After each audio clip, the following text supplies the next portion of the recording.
Hey, welcome to the Friday Focus. My name is Dr. O from E&S Orthodontics, and today I'm going to be talking about bimaxillary protrusion. And that sounds like a really big fancy word. It's a fancy word that we use to describe when teeth, the top and bottom, are flared out. And so the reason I'm going to be talking about it was a few months ago, or a while back, I created a video on why you should not extract teeth. And one of the comments came across is, well, what do you do in situations where the person is bimaxillary protrusive, where they have these flared upper and lower teeth? And it was really interesting because I think the question was actually posted by another orthodontist, and I think they were trying to pigeonhole me into answering a question.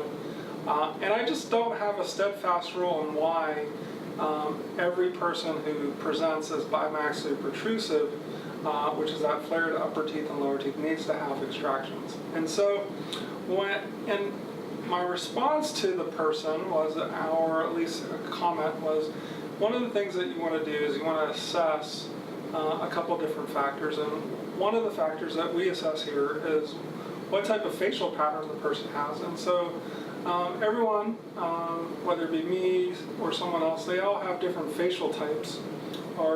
And so there are certain individuals or certain facial types that actually, it's good to have bimaxillary protrusive teeth because they protect how the teeth are situated in the mouth or in the jaws.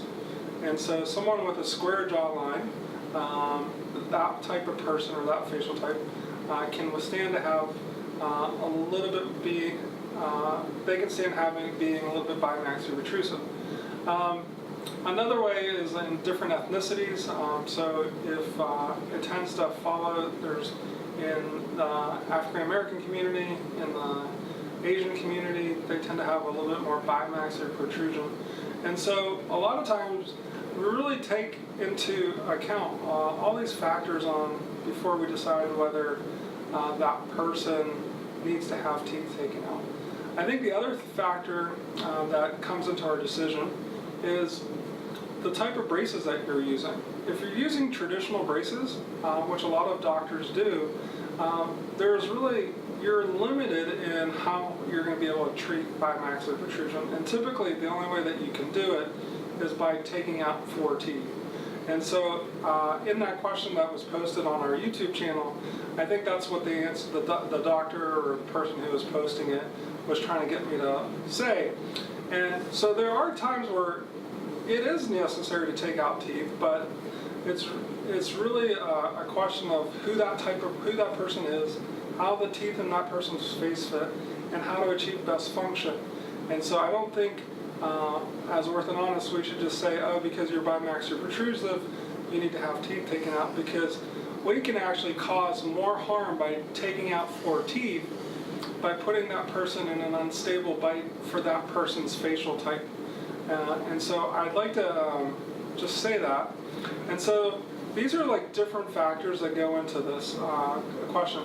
But the other thing that differentiates us in our office is we can choose different bracket systems other than traditional braces in order to achieve bringing back the top teeth and the bottom teeth so that they're not so much flared without pulling teeth out. And because we're able to do that, because we're able to use datum braces to do that, or H4 braces, or Carrier braces, we're able to do a lot of things that a lot of traditional orthodontists or people who use regular braces can't. And so I hope this starts to elucidate some of your concerns, but there are alternatives to just pulling out teeth. And so the next time someone tells you, oh, you're bimaxillary protrusive, or they use that fancy terminology, just understand that it just means that your top teeth and your bottom teeth are flared. And pulling teeth out might not be that only solution that you have to correct it. And just as a side note, a lot of times when your teeth are flared, don't assume that that's bimaxillary protrusive. You just might have your top jaw teeth might be flared, or your bottom teeth might be flared. So the combination, you might be getting a wrong diagnosis, but if they just say, there's a lot of reasons why teeth flare out. One is if there's severe crowding. One if you had a thumb habit or a finger habit and you pushed your teeth out. So there are a lot of reasons to get flaring, And flaring is not just caused by being bimaxillary protrusive. Listen, this is a really complicated subject. I don't know if I can do justice in a Friday Focus in 3-4 minutes. But listen, if you have any questions, drop us a line, drop a comment. I'll try to make as many comments to the question. But listen, have a great weekend. And if that question comes up for you, please don't hesitate to ask. And if you're in our area, come in for a complimentary orthodontic consult and we'll take care of you. Have a great weekend.